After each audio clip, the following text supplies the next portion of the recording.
my teachers found that I was really uncircumcised.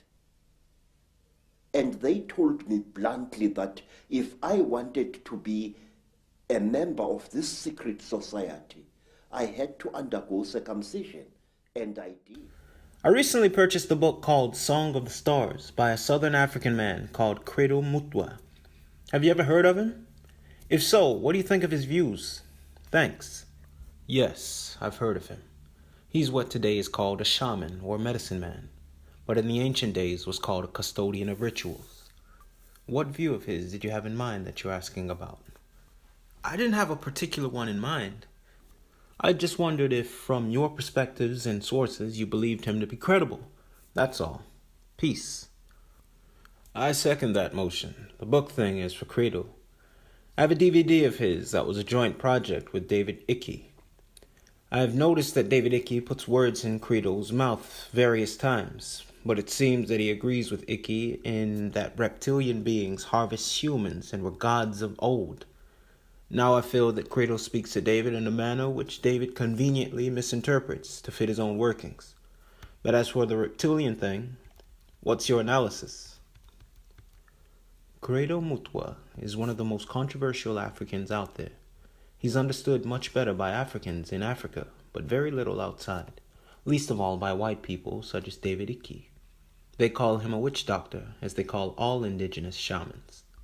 If they have some measure of respect and don't call them that, then they go to them to get what they need to validate their preconceived notions and write their books, but never to learn the truth.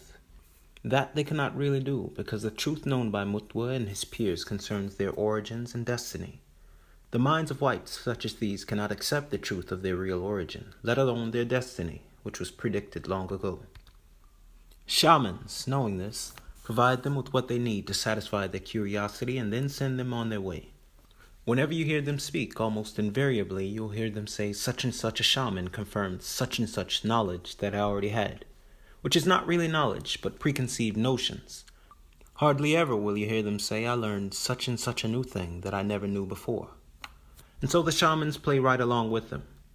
Now, Credo Mutwa, in addition to being a medicine man, is also a griot. He's one of a few people. He hardly ever forgets anything he's ever heard, seen, or read.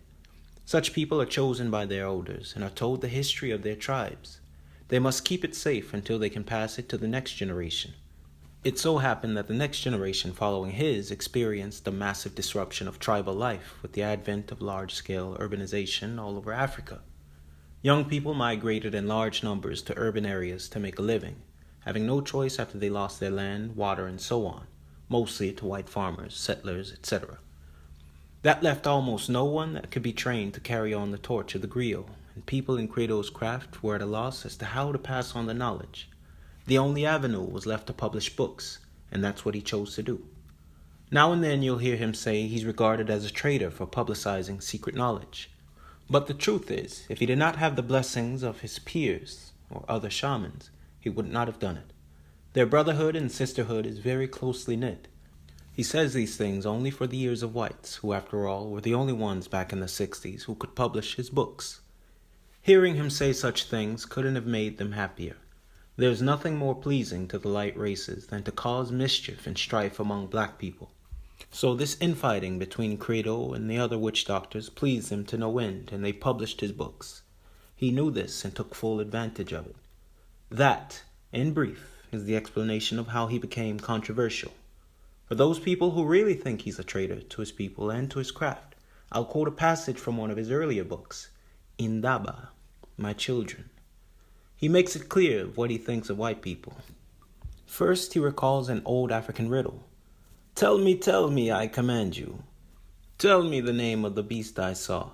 Its hair was as long as a wild sable's tail, and the sun shone through its eyes and beard, and through its ears and mustache.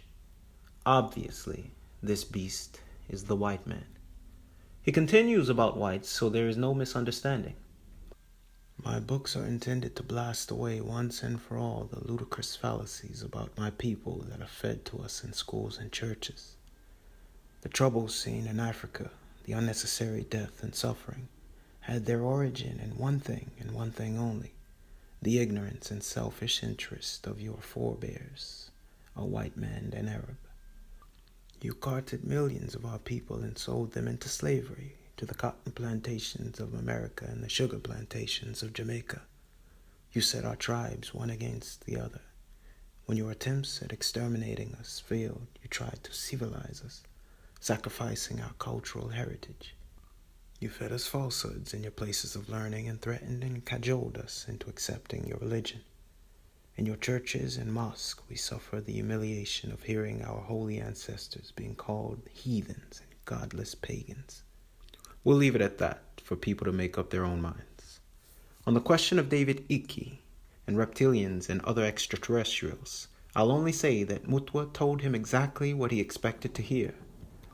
The question of aliens, UFOs, spirits, and so on is far in the future of our discussions, almost at the very end.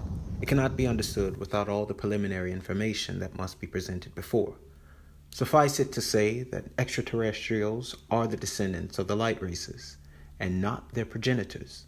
This statement will raise more questions than it will answer, but it must be left for the time when it can be addressed in its proper context. Wow. Thanks for all the 411. I want to hear more. More. I have suffered in the cause of my battle against shadows. When you're fighting against ignorance, you suffer just as much as if you were on a battlefield under gunfire. I've lost people I love. I've lost the woman I love years ago in 1960 to the guns of the white man, to the guns of the oppressive regime Ian was falsely accused of being a supporter of.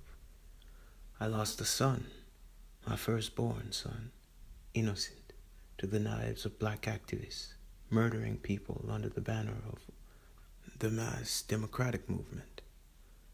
I came close to losing another son to the spears of the Inkatha Freedom Party. Well, God have mercy upon us. I've been cheated by whites who took advantage of my ignorance and stupidity and who robbed me of millions of rands of money I made out of my books. Even as I am talking to you now, there is a white woman who deceived me into signing away everything that I wrote, everything that I painted, and everything that I sculpted. I've suffered. I'm still suffering.